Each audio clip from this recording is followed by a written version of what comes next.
ইউনূসকে বাধ্য করা হবে এই আজাহা ভাইকে মুক্তির ব্যবস্থা করতে। যেদিন শেখ হাসিনাকে ফাঁসির মঞ্চে ঝুলানোর পরে আমরা সেই দিন আপনাদেরকে বড় ঈদের শুভেচ্ছা দেব, সেই দিন ঈদ মোবারককে আরো বড় করে জানাবো।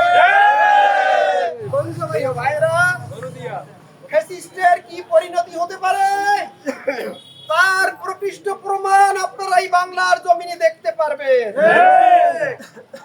আপনারা কয়েকটি জ্বলন্ত উদাহরণ নেন।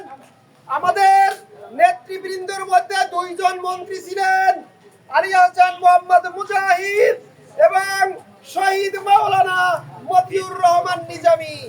তারা সমাজ কল্যাণ মন্ত্রণালয় চালাতেন, কৃষি এবং শিল্প মন্ত্রণালয়, তিনটি মন্ত্রণালয়কে তারা চালিয়েছিলেন। এই তিনটি মন্ত্রণালয়ের মধ্যে তারা ঘোষণা করেছিলেন যে আমাদের সততা, আমাদের বিশ্বস্ততা, আমাদের আমানতদারি, আমাদের দেশ প্রেমের কোন রকমের যদি ঘাটতি থাকে প্রমাণ করতে পারেন, পৃথিবীর কোন গোয়েন্দা সংস্থা আর পৃথিবীর কত দূরবীন দিয়ে যদি আমাদের এক পয়সার দুর্নীতি আবিষ্কার করতে পারেন, তাহলে রাজনীতি ছেড়ে চুরি করে হেঁটে যাব। এই চ্যালেঞ্জ মোকাবেলা করতে পৃথিবীর কোন সাংবাদিক আর পৃথিবীর কোন যন্ত্র পারে না। এর নাম দেশ প্রেম। এই রকমের নেতৃত্ব বাংলাদেশের জামাত ইসলামী তৈরি করতে চায়। এই রকমের নেতাদেরকে অন্যায়ভাবে, অহেতুকভাবে হত্যা করা হয়েছে।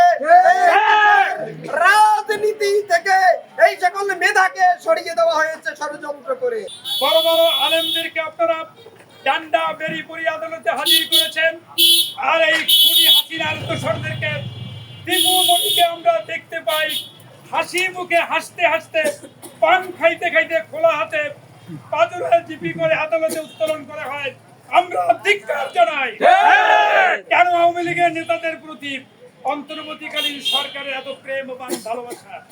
আমরা পরিষ্কার করে জানি, আপনাদের এশিয়ার জানি, উপদেষ্টা পরিষদে যাদেরকে নেওয়া হয়েছে অধিকাংশই বাম সংগঠনের সাথে জড়িত।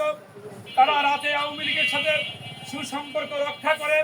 সে কারণেই আমাদের বিরোধী দলের ডক্টর ইউনূস সাহেবের অন্যান্য মামলা প্রত্যাহার করার পরেও জুলুমের শিকার মজলুম মাওলানা এটিএম আজহারুল ইসলামকে 10 মাস অতিক্রম হওয়া সত্ত্বেও তাকে মুক্তির ব্যবস্থা করা হচ্ছে না।